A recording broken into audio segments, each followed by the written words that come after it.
Good evening and welcome to the September 2024 meeting of the Omaha Public Power District Board of Directors. Thank you all for joining us in person at the Omaha Douglas Civic Center and remotely via WebEx. I hope you and your loved ones are staying safe and healthy.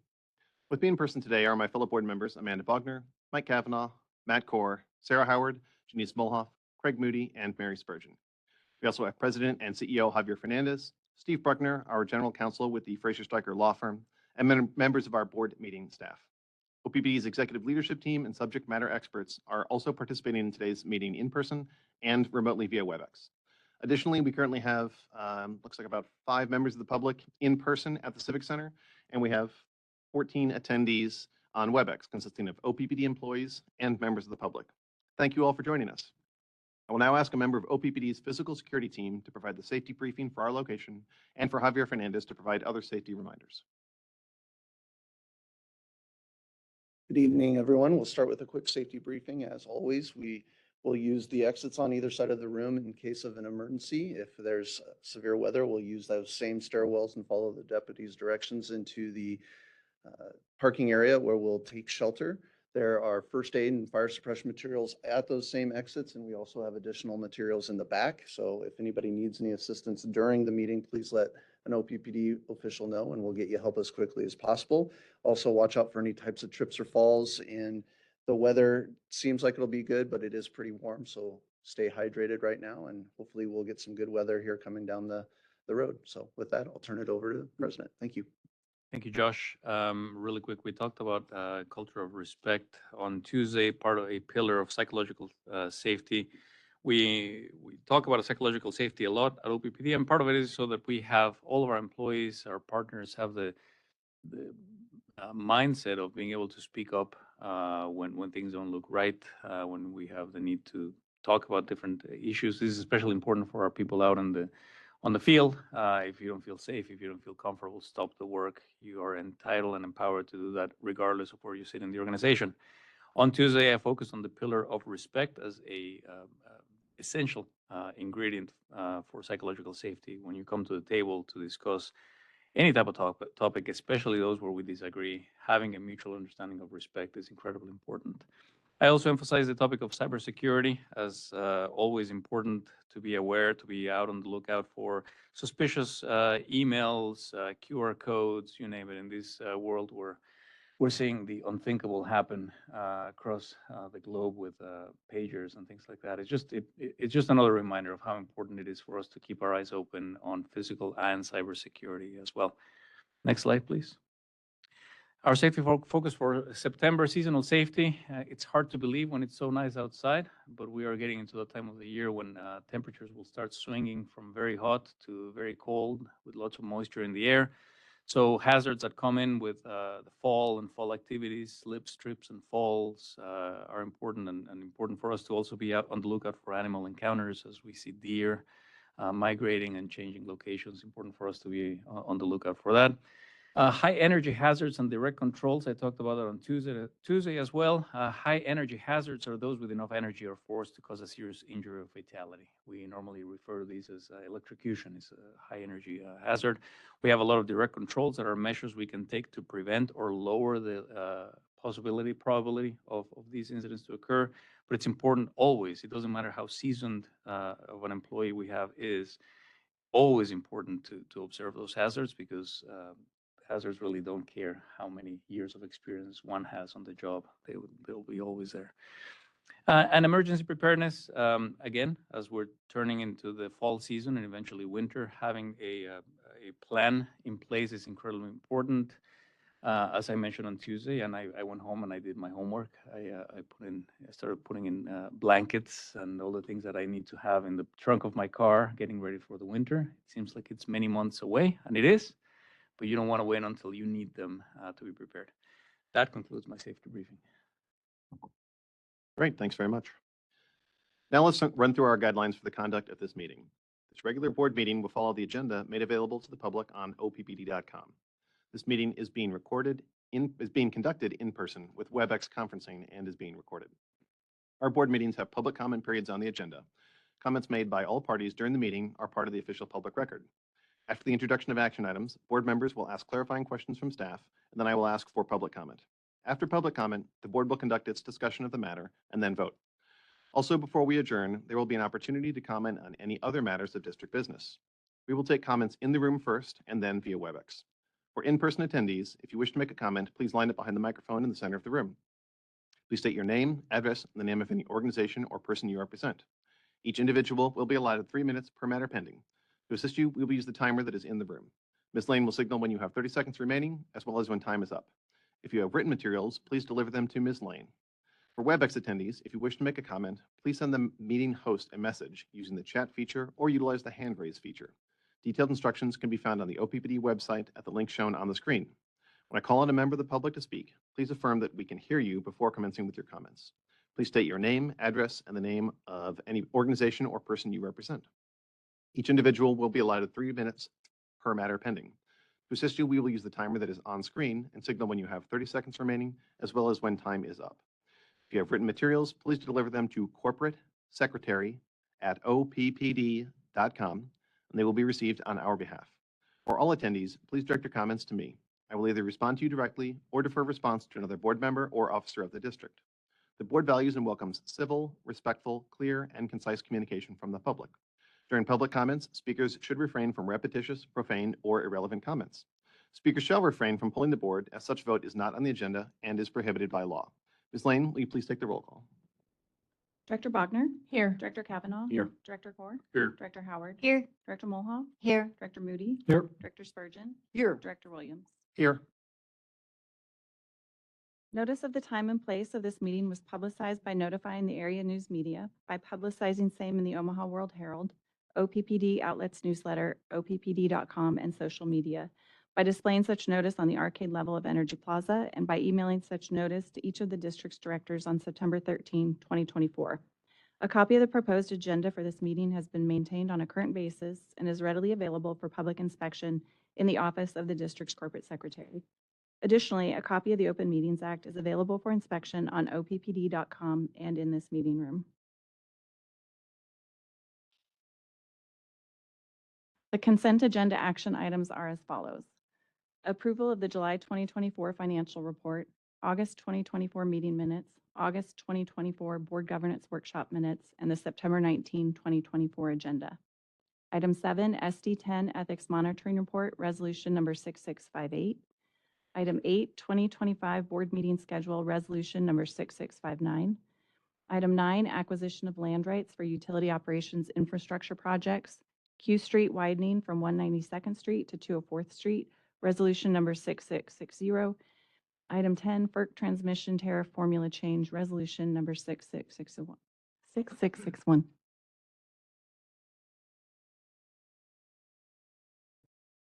One second. All right. We discussed these items on Tuesday. Do any members of the public have comments on the consent agenda items? Okay. Anyone online have comments on the consent agenda items?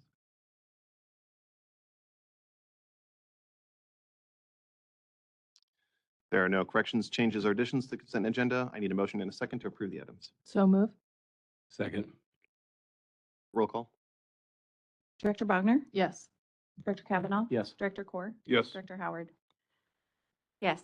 Director Mulhall? Yes. Director Moody? Yes. Director Spurgeon? Yes. Director Williams? Yes. Motion carried.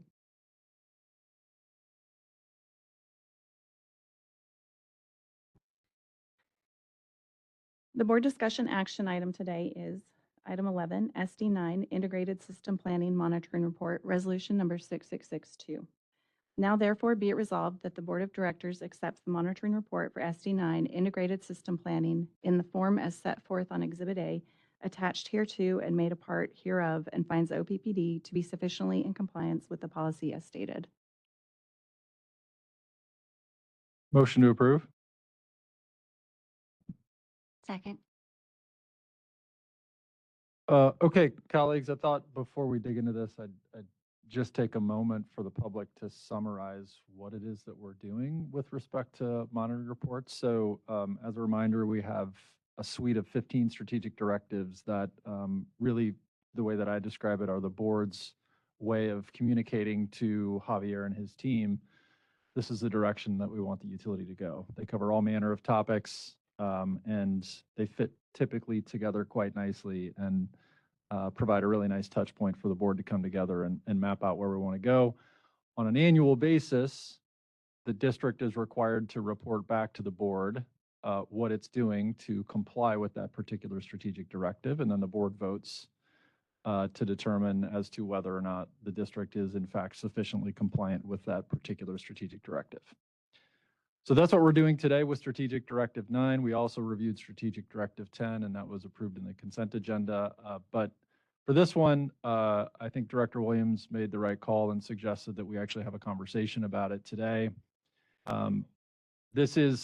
This strategic directive is specific to how we do integrated systems planning at the district. And as I reflected on it, the number of times that I've heard the words resource adequacy over the last year really reinforced why Director Williams, I think, made the right decision again and to bring this to discussion for us today. The Systems Committee reviewed this report in its meeting, and then we obviously talked about this on Tuesday at length. I just want to note a couple things. One is, we made a revision to this policy about a year ago when we approved the near-term generation plan and put together some milestones for when the district should ideally bring some of the new resources on.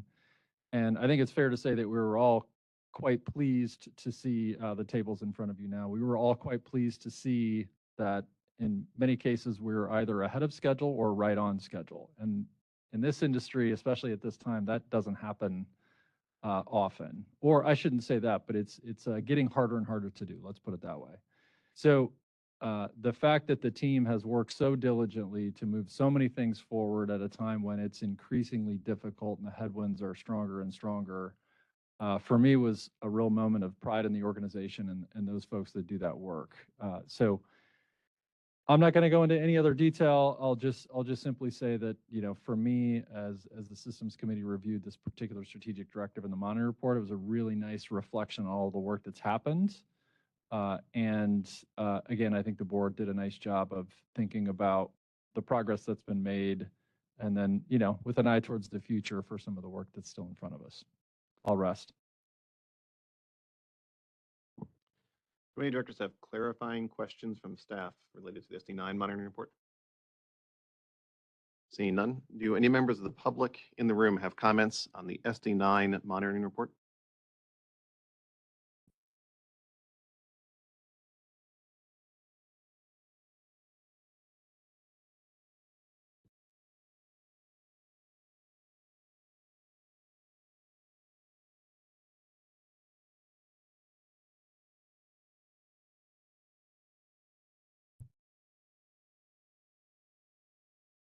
David Begley, 4611 South 96th Street. I'm really excited that this was brought up because I was already going to talk about supply and demand.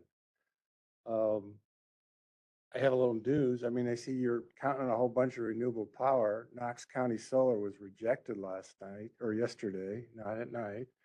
And I think you should know that people in rural Nebraska do not want wind and solar. So I don't think you should be recounting on this. If power is not dispatchable, then it's not reliable.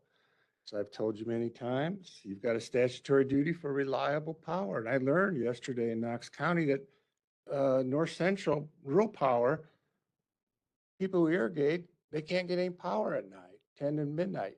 And that's because NPPD has a bunch of wind turbines and wind doesn't blow at night. And there was an Amish farmer there in Knox County, and he said something I thought was really smart. He said he doesn't have any electricity, so this is doubly smart. He says, a business model based upon a fad is not wise. He had the hat and the beard and everything. Another thing I learned yesterday, transmission is golden, 1.5 million per mile to build transmission. That's why you want Cass County Solar and York, K-Junction Solar. So what's the big load these days from Washington County, from Fort Calhoun Station? It's probably slack. It's probably empty. Here's something that just came out. I told Javier beforehand and Jeff and Brad, you guys, this is the opportunity. You can double or triple your salaries. OPPD's revenue could triple. Larry Ellison, CEO or chairman of Oracle, says 1,000 to 2,000 more data centers. The biggest ones take 800 megawatts. Wouldn't it be nice if Oracle moved a big data center to Omaha? Wouldn't that be great? So here's your arbitrage opportunity. So demand is going up. Everybody's constraining their supply with this unreliable and expensive solar and wind. So, well, and I've told you, a bunch of times, there's a direct correlation between too much wind and solar and power prices. That's why Germany's rates are 3x, and that's why PG&E in California, they're 3x. 30 seconds. So here's the solution. Build a big natural gas power plant in Washington County, 3,000 megawatts. You already got the lines in place. Director Williams, you really ought to look at this. And you could bring something like Nucor. I drove by Nucor. I'd never driven by it before. I drove by it last night. It's a huge plant. It's a big economic driver for Norfolk. So your revenue triples. Javier, all the VPs, you get triple rates or triple salaries. And I will be there That's backing time. you. Thank you very much. Thank you. Are there other members of the public who have comments about the SD9 monitoring report in the room? Are there comments online about SD9 monitoring report? John Pollock.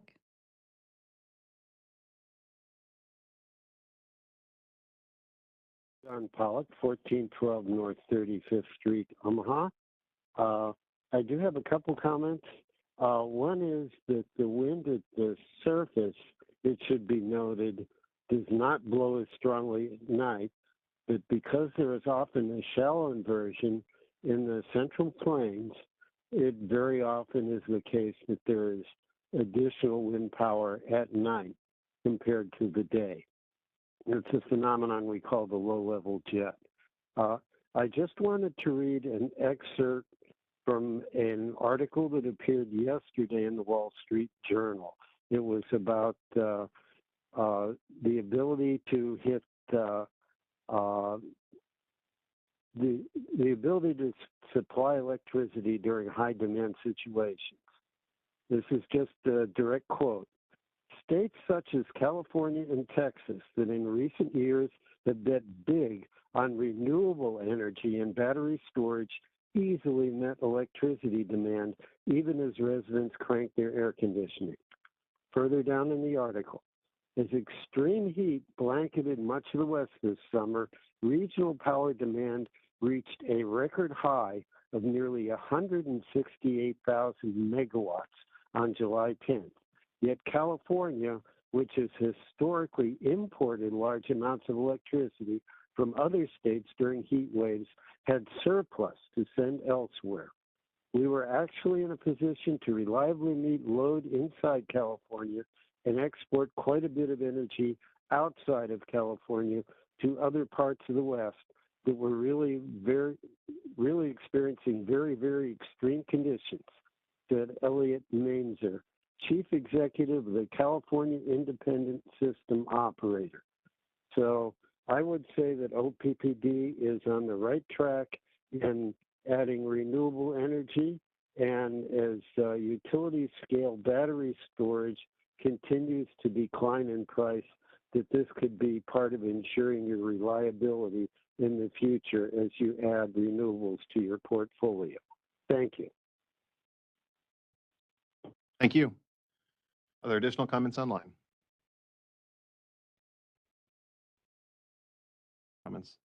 Comments from directors about the SD9 monitoring report?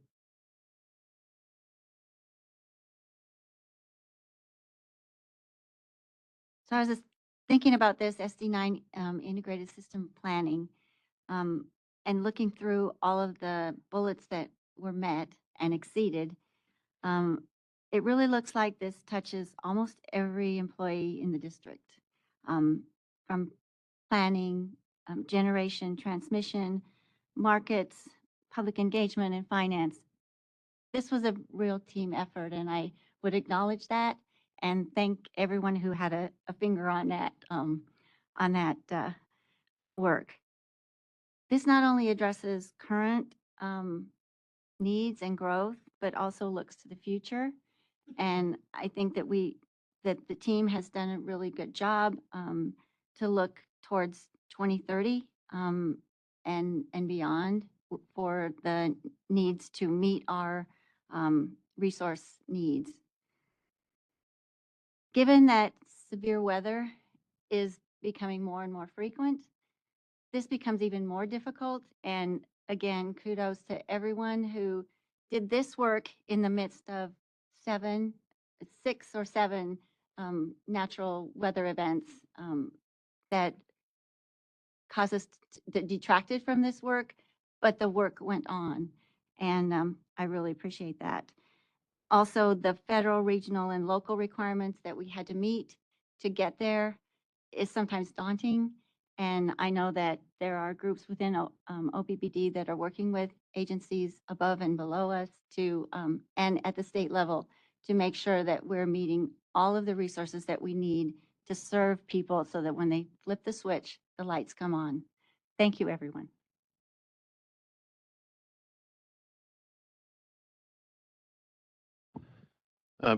I did request this item be moved to the discussion agenda, and mostly to share appreciation with staff for all of the excellent work that's been done over the past year. We're in a period of significant growth in customer demand and upgrade and the need to prepare for upgrading of our existing equipment to continue the high quality of service that we have expected across our service territory in the past. The presentation on Tuesday had a huge amount of really valuable information, from the way that our regulatory structure works to the way that proactive steps have prepared us for projected future load growth, and the way that we will meet those kind of technical metrics that were discussed on Tuesday that I won't bring up again here. So again, kudos to staff for being proactive and understanding that things have been changing in SPP and that we need to take additional steps to be ready on the front end so we do not end up in a challenged position when those requirements, the planning reserve margin and the effective load carrying capacity, when those changes go into effect in SPP. I think that is a complicated point, and I know that not everyone wants to spend a lot of time on that, but I do want to make sure and say thank you again to staff who have done excellent work on that. Last year in June, we talked about the resources we'll need for the future, and the board, with significant feedback from the public, requested additional clarity, which was included through the Systems Committee into SD9 to provide timelines on projected future resource deployment. And there was an excellent slide on Tuesday that includes a number of green circles and dots representing where we are on that path forward. I don't know, do we have that by chance? And the main reason that I wanted to have this discussion today is that we set what were determined at the time to be aggressive but achievable goals to deploy new resources to meet both growing demand and continue down the path of decarbonization that we established with that policy update in 2019. And last year, we thought these goals would be challenging. And when we look now, we can see that the first 3 boxes for 24, 26, and 28 have all already been checked. And we are well on the way to continuing to check additional boxes further down the list. So I guess I just wanted to highlight the successful work of policy development, setting clear expectations, and then staff going above and beyond what was expected and requested from the board on behalf of our customer owners to achieve these things.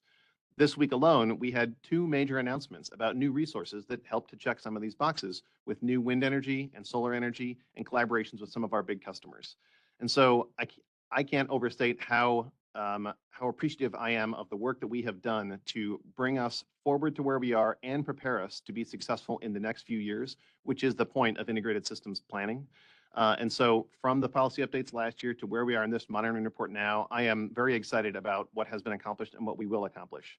I think there is some room for additional updates in the future following the IRP process that we are anticipating. And there was a lot of discussion about that on Tuesday. So again, I think the expectations were high, and the work by staff has even sailed over those expectations. So kudos to Javier and your entire team, everybody who is involved in making this happen, and the successful announcement that we have seen this week, even today. With no more comments, roll call vote on the SD9 monitoring report. Director Bogner? Yes. Director Kavanaugh?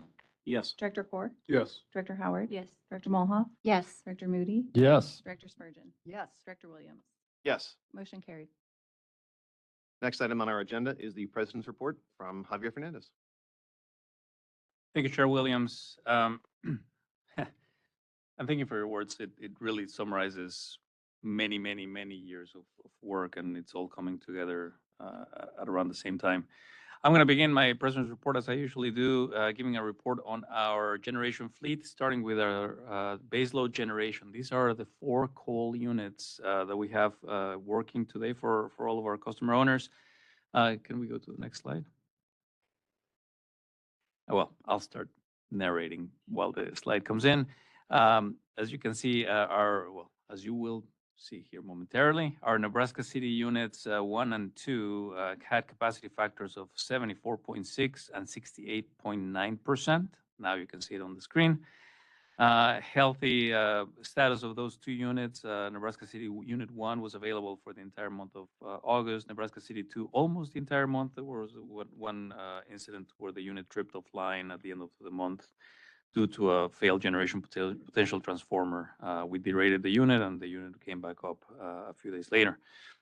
With regards to our North Omaha units 4 and 5, North Omaha 4 had 100% of availability. It had a capacity factor of 63.7%.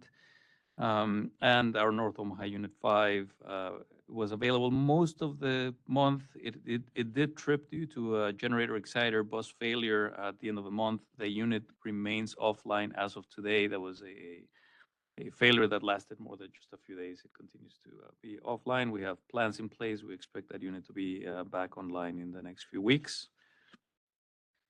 Next slide, please. To supplement our baseload generation and to supplement our renewable portfolio, which I will talk about here in a minute, a very, very important part of our generation is our balancing fleet. This fleet is comprised of mostly natural gas generation units. We do have a couple of units that run on fuel oil, and these units don't run very much, but they run on arguably some of the most important times of the year when we're transitioning between baseload and renewable generation. These units need to be available, and they run when we need them. As you can see here, Cass County units 1 and 2 combined had a capacity factor of 15%. They had 17 starts. They were all successful. That unit was in outage mode a couple of these units a few months ago, and it's just showing up that all the maintenance that our men and women are doing is paying off because the unit was online and available when it was called. Jones Street had a much lower capacity factor of 2.1%. That unit, we usually don't call it very often because it's more expensive to run.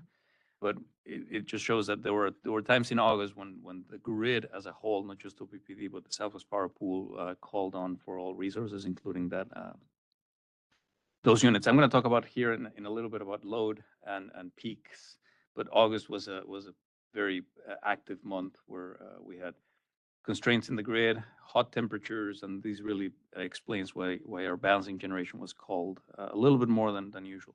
Sarpy County units 1 through 5 and combined had a capacity factor of 8.1%. For the most part, all units were available most of the month, with the exception of Sarpy County Unit 4. The unit was derated for a short period of time. And North Omaha units 1, 2, and 3. This is important to remind folks that those units still run. They don't run very often. They run on natural gas as opposed to coal. They're still available, and they run when we call them.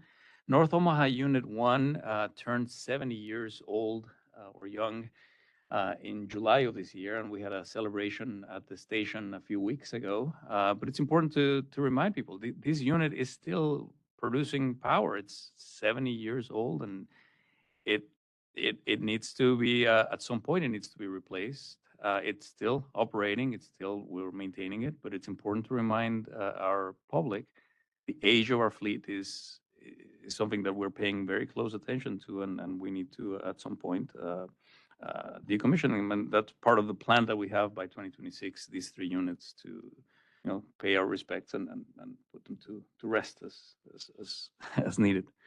The next slide, please. Renewables, a renewable portfolio for capacity for renewables as a whole. All of our renewable portfolio was 36.7%. with our capacity factors, as you can see here for community solar, 27%. Platteview Solar had an interesting effect. It shows a much lower capacity factor. However, we're still working, or our developer is still working on a few infrastructure issues. It had work related to relocating of collectors, those green boxes. We had to turn the unit offline and derate it as they continue to work on the unit, just like we had derates on every other part of our generation fleet. Capacity factor for wind is 32.1%, and we expect that capacity factor to increase here in the next few months, as they always do. It's predictable. We know that the capacity factor for wind is going up in the months of October, November, and coming into December. So that's our generation fleet. It's been called upon left and right, coal, gas, fuel oil, renewables, all of it working together, integrating together to provide reliable, affordable, and sustainable power to our customer owners. Our customer owners also are growing, at least in terms of load, megawatts. So an update on, we set an all-time peak yet again. We did this last year and the year before. And 2024 is no different. If you can go to the next slide, please, or the next couple of slides. In 2024, we had forecasted a peak of 2,869 megawatts, and that's certainly what we've seen. The interesting thing here is that we set an all-time peak on Sunday. On a Sunday, which typically loads are not as high on the weekends because people are usually at home, office buildings and other buildings that are usually busy in the middle of the week. They usually consume a lot less air conditioning. This time around, we set an all-time peak on Sunday, August 25th. Part of it is also because on Sundays, we don't have the tools that are available to us during the middle of the week. This is thermostat controlling programs. When we have curtailable services there, they were not designed to operate on the weekends. And so this showed to us the value of having those programs available week-long. But it's really interesting because on Monday, Monday, August 21st, that was of last year. Sorry, let me go back here. The following Monday, so we set a new peak on Sunday, August 25th. The following Monday, we would have set another peak had we not called on curtailable customers and implemented our smart thermostat load. Had we not called these curtailments, we believe, and this is all hypothetical, that our peak load would have reached 2,942 megawatts on Monday, August 26th. I'm highlighting these for two reasons. One is temperatures continue to increase. We have a lot more need for air conditioning. We have a lot more customers using a lot more megawatts, and we continue to rely on the programs that we have designed for customers to help us meet those peak loads during those 2 to 4 hours of the day. Very, very important reminder, now we're moving into the winter season, and we're expecting to continue to perhaps hit another peak for the winter season as customers continue to electrify heating in their homes. Before we move to the next slide, let me just talk a little bit about an update, and we will bring this back to the board, I hope, here in the next couple of months. We continue to make significant progress on our Turtle Creek Station and Standing Bear Lake Station. Those two are natural gas-fired power plants, 600 megawatts combined. We are in the very final stages of commissioning those units, and they should be synced into the grid, we believe, by the end of the year. I don't want to give a date because I don't want to jinx us, but we are very close working with our contractors, getting us ready to have these new electrons coming into the grid on behalf of Nebraskans, on behalf of OPPD customers by the end of the year. Just as, if not probably more important or more exciting, just because this is already happening. On Tuesday, we reported, can go to the next slide, the OPPD acquired the rights. We don't own this wind farm. We acquired the rights to buy the energy from Milligan 1 wind project. It's 300 megawatts of nameplate capacity located in Saline County, Nebraska. I'm really excited, really proud to say Nebraska. We've had to go outside of the state in the past to buy some of this power, but this is Nebraska hard and earned dollars staying in the state, really helping the circular economy within the state. Commercial operation for this farm began in May of 2021. It's been operating for a couple of years. It's been injecting energy into the Southwest Power Pool. We have the ability now to put those electrons, that energy, that capacity, and those RECs to our name, working on behalf of OPPD's customers. We're super excited about this project. It really helps us. It doesn't get us all the way to where we need to be, but as Director Williams said, it is a significant milestone towards our ability to serve the growing load, growing demand, adding reliability, keeping rates low, and adding to our sustainability part of our portfolio. Now, very exciting, just this morning, and we didn't report this on Tuesday because we didn't have all the documents signed, and this literally happened just a few hours, maybe 24 hours ago. Very excited to report on yet another project. We reported this earlier this morning, and if you can go to the next slide. This is the Pierce County Energy Center. Nameplate capacity, 420 megawatts of solar generation paired with approximately 170 megawatts of storage batteries. This is located in Pierce County, Nebraska. The developer is Nextera. This project was originally purchased by Google, and through a series of contractual agreements, much like we did with High Banks Wind Energy, we engaged with Google in acquiring portions of the capacity, of the energy, and all the benefits that come with this project. Now, this project is not online yet. So while we're celebrating the acquisition and the contract, it's not online yet. It should be online and injecting energy into the grid by 2027. This is very, very important. It's another incredibly important piece into this big puzzle.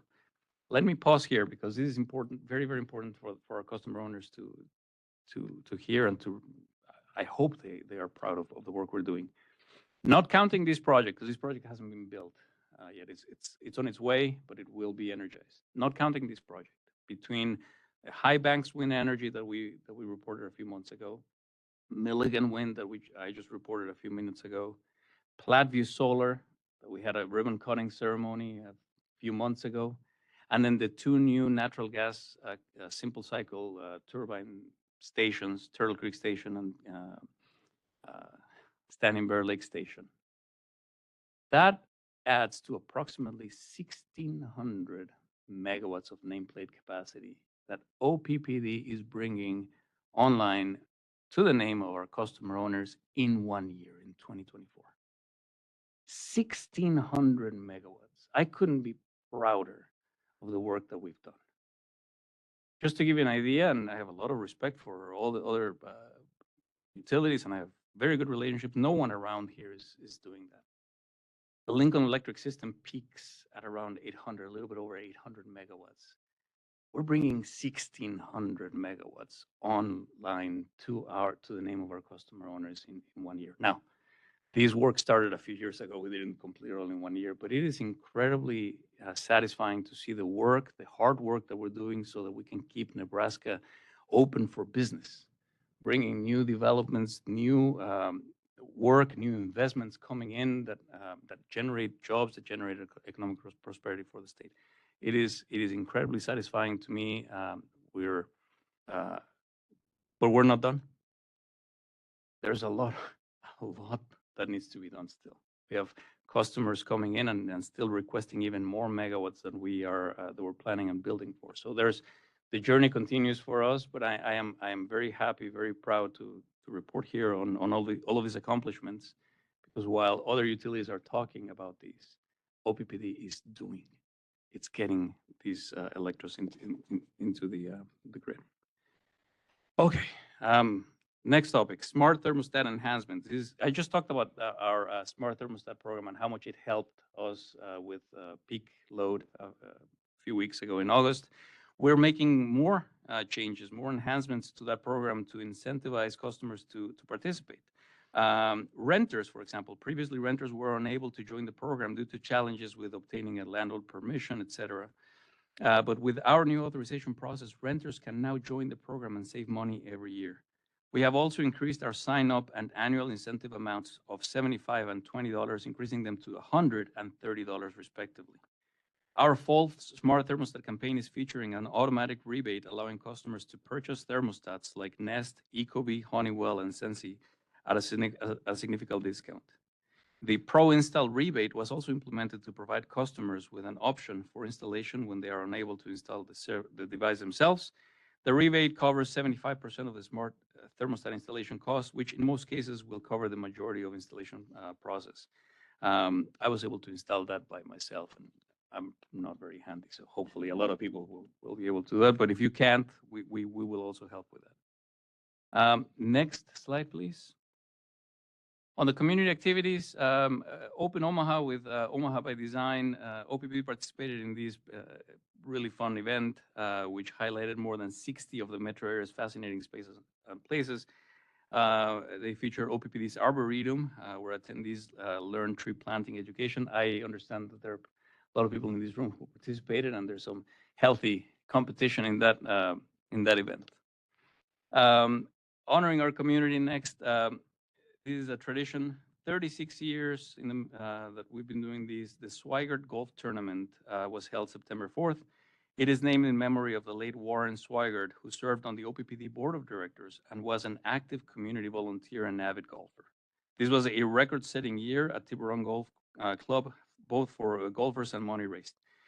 352 golfers participated in the event, and $65,100 was raised to benefit OPPD's Energy Assistance Program and area scholarships.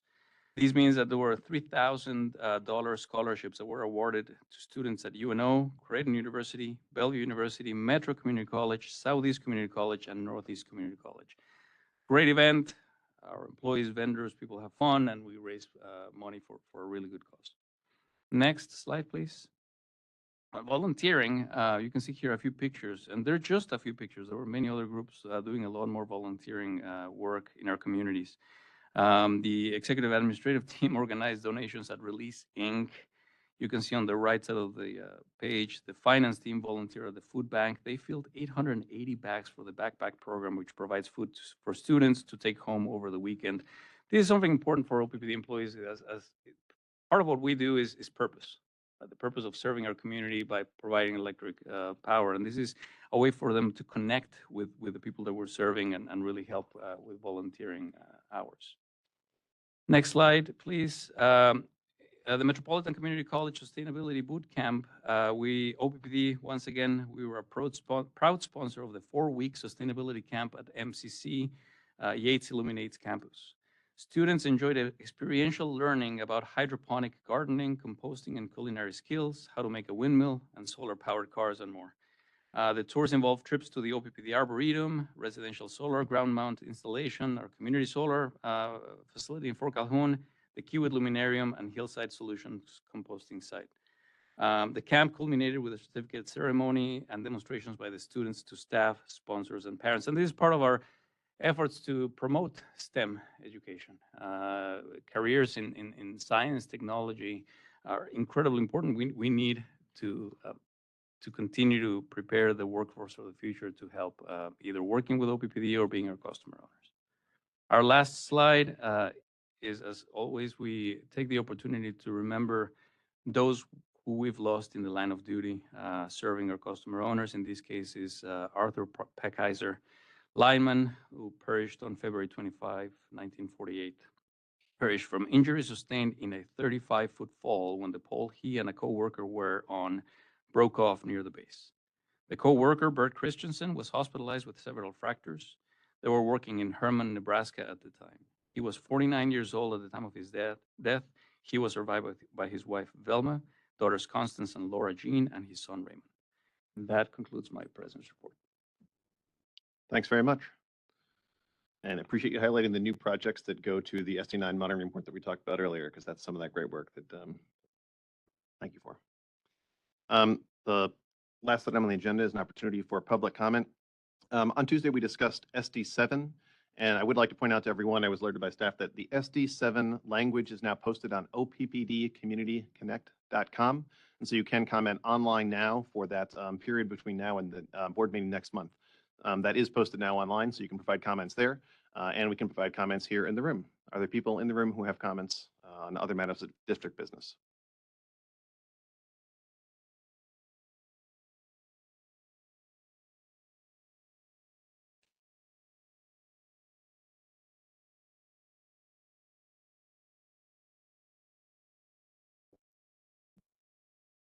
David Begley, 4611 South 96th Street.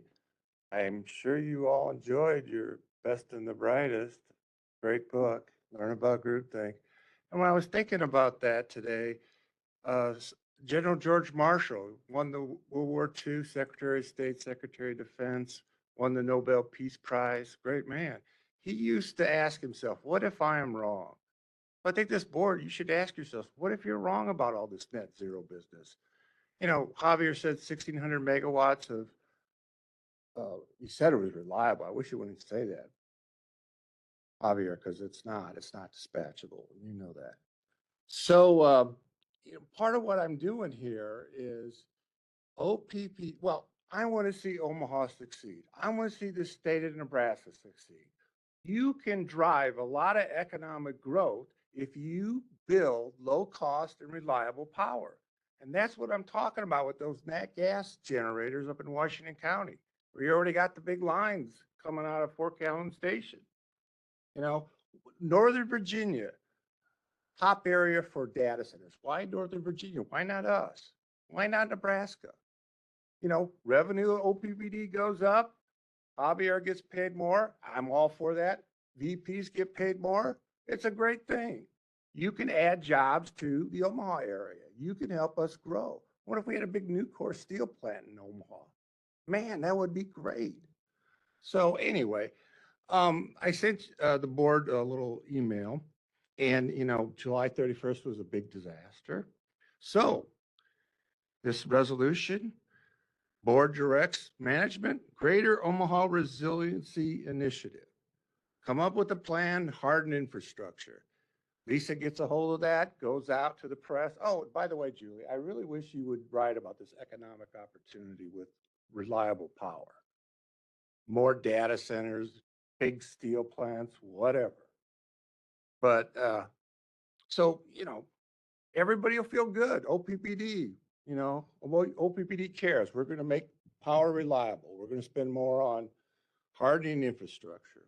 So I know one of your big things is this alleged climate crisis and carbon dioxide. Well, here I have a paper. 30 seconds. And I'm sure Director Bogner and Director Williams, who are engineers, can check this math, but it's from two guys at MIT and Princeton. And the conclusion is reducing carbon dioxide is not going to make a difference one bit. So you should really think about that. What if you're wrong about all this net zero foolishness? Do your jobs. Thank you very much. Thank you. Are there other comments in the room?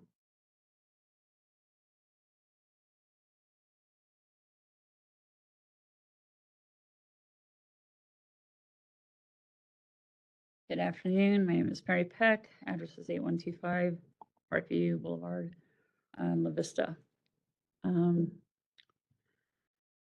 My intent in coming up here was to honor my mother and former colleague of yours, Mart Secchi, because September 25th marks the 3-year anniversary of her passing.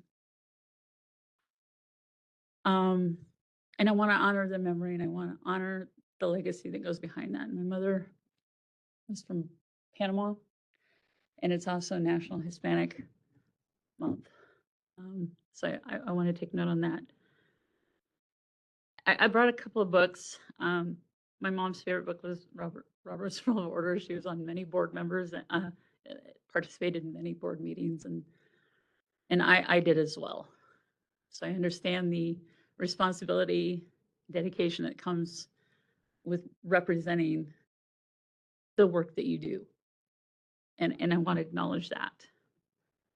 Mart was nice enough to send me a package when my mother died and sent me a book to help with the grief process of things. And I thumb through it whenever I feel like I need some kind of inspiration or answer to some things that I want to. And I want to honor the memory, and I want to also acknowledge the great work that you guys do. And that's why I come here.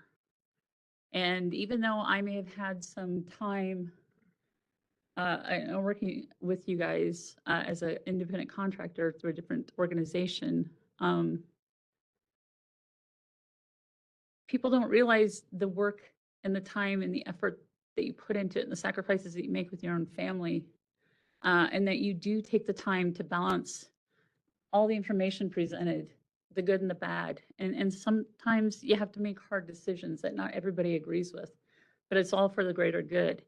And you're one of the best boards that I've seen in a long time. It's very organized and very transparent, and that's your job. That's what you're supposed to do, to represent people here. So thank you for that. And thank you for listening in remembering my mother and in Mart. Thank you.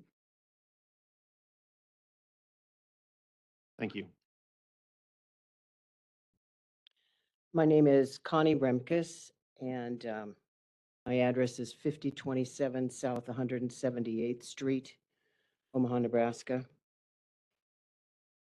I am originally from Omaha, but I moved away from my job for 50 years to 5 cities that were from 2 to 6 times the size of Omaha. I also owned property in those cities, so had to pay utilities. And not once did I ever have a power outage that lasted for as long as Omaha's just did last month. Our Omaha population is 480,000 people, and over 221,000 in Omaha were without power.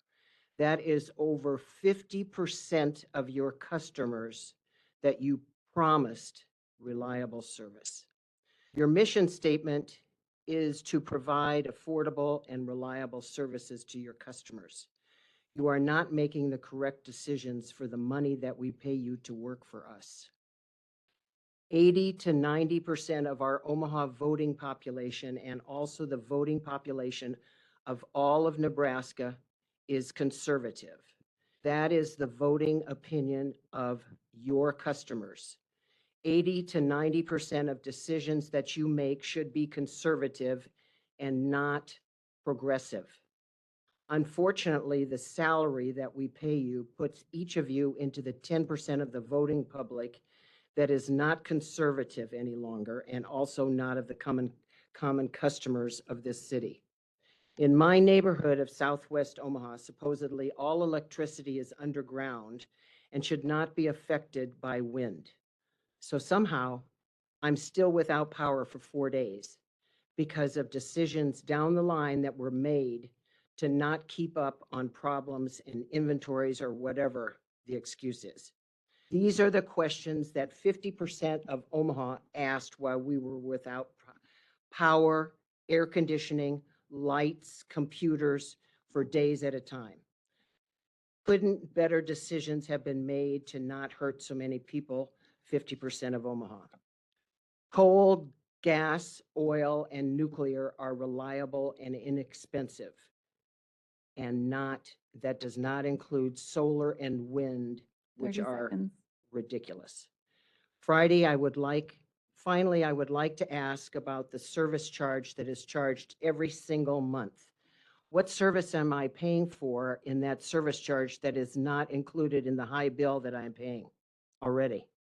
Aren't you always giving service, and why are you not giving a discount to vets and seniors, as every company does for those who live on fixed incomes, especially when we have no other choice than OPPD?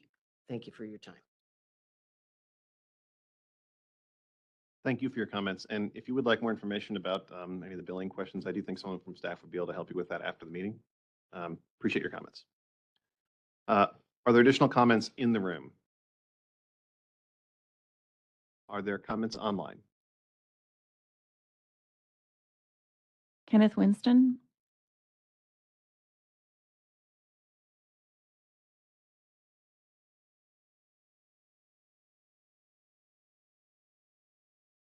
Hello, Ken, are you there?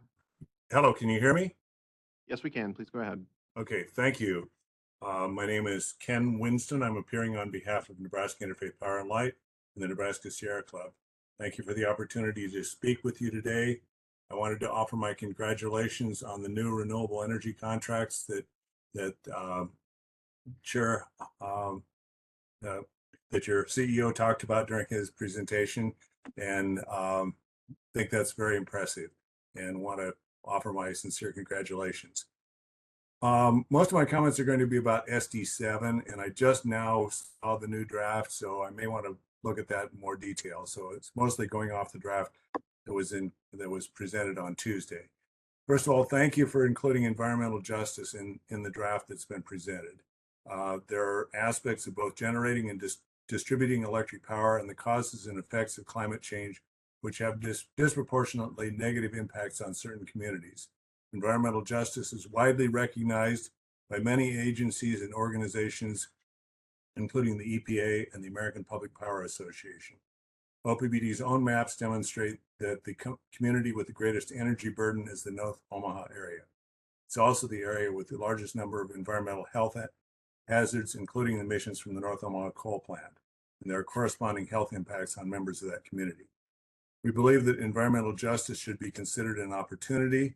There are numerous federal grants which are focused on just at 40 communities such as North Omaha. In addition, the state has been awarded a $307 million climate pollution reduction grant, part of which is intended to fund low-income energy efficiency programs. Secondly, SD7 should continue to include language that recognizes customer energy efficiency and customer generation. We understand that there's an intent to include efficiency in the Economic Development Strategic Directive. We believe this is misguided. Even though efficiency has economic benefits, we believe it belongs in the effort to reduce greenhouse gas emissions and should be included in SD7. We note that the Midwest Energy Efficiency Alliance provided testimony encouraging increased energy investment in energy efficiency. Note that the City of Lincoln's Priority Climate Action Plan, prepared with input from the Veritas Group, found that the greatest reductions in greenhouse gas emissions for the city would result from energy efficiency and electrification. Third, we also believe that customer generation should be part of SD7. Some experts believe that customer generation can provide 10% or more of the energy needed 30 to seconds. meet customer demand. That's not insignificant. We also believe that OPPD should include interim goals. I do see there are some interim goals, but we believe they should be more specific and go out further. We note that SD9 contains very specific goals. We believe this provides an excellent example of a strategic directive that makes good use of short-term goals. Finally, meeting those goals is very important to address the existential threat of climate change. And we hope the board will continue to be open to input from the public on all of these issues. Thank you for the opportunity to speak with you today. Thank you. Are there additional comments online? David Corbin.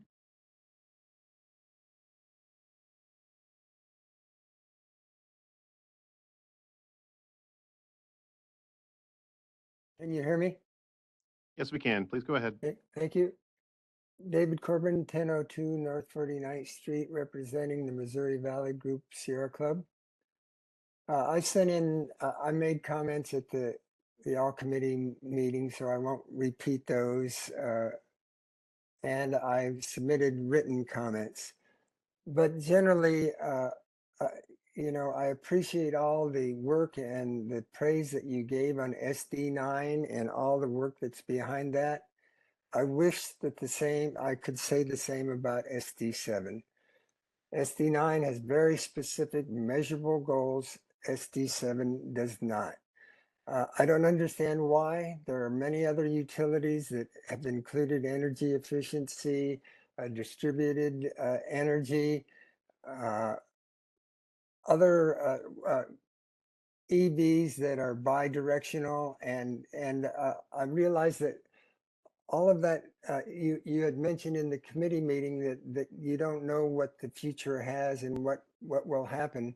You don't know what the future is on SD9. You are speculating, and the same thing could happen with SD7. I hope that you will take a look at that again. I haven't seen what was revised. I'm surprised that it didn't arrive earlier for us to look at. But I hope that you can do a better job. I do appreciate the environmental justice being part of that. I don't understand, again, why the goals are so wishy-washy. Thank you. Thank you. Both of the last two commenters referenced SD7, and for clarification, we had a discussion on Tuesday. Directors had some additional feedback. Director Moody received that language. That was incorporated into the draft, which is now posted on OPPD Community Connect, and it will be open for public comment from now until approximately next month, about approximately 30 days leading up to our board meeting next month, when the committee and the board will consider whether or not that is ready for board action. So it is very, very slightly different than what was on screen on Tuesday, but that was based on director's comments from Tuesday. It was updated and posted today. Are there additional comments online? John Pollock.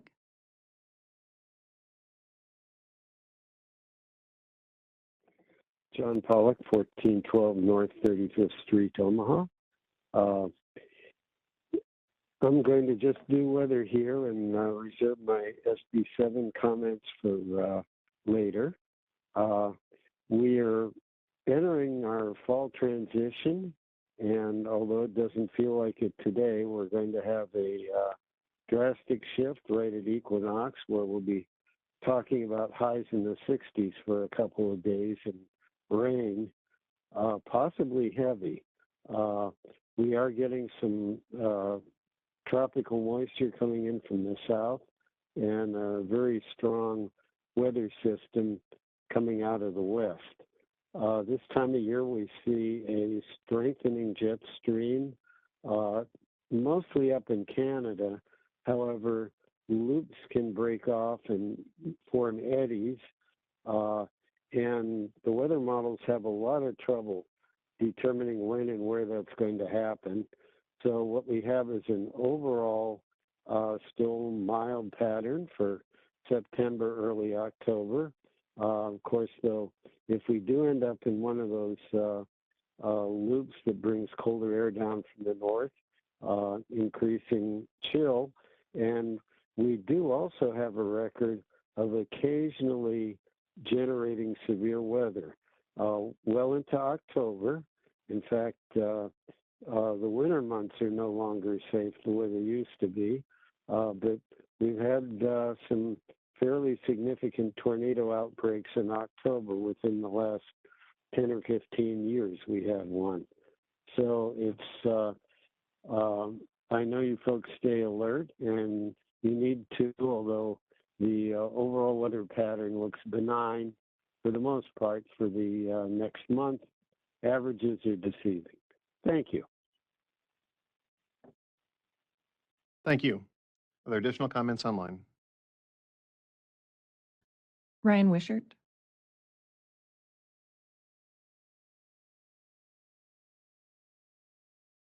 North 49th Street.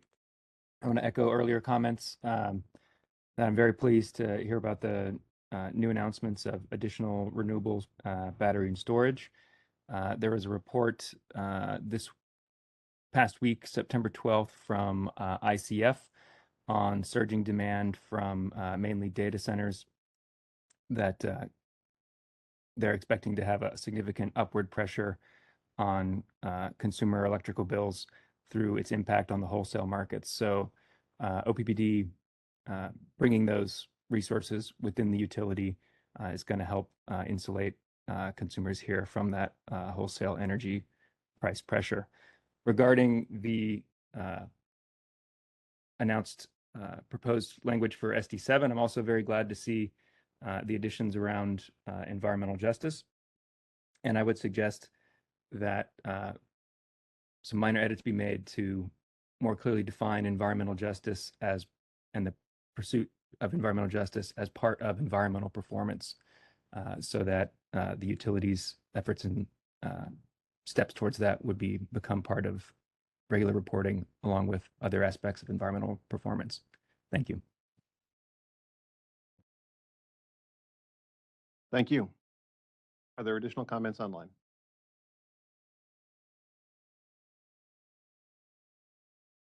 All right, with no additional comments, the meeting is adjourned at 6:05. Thank you.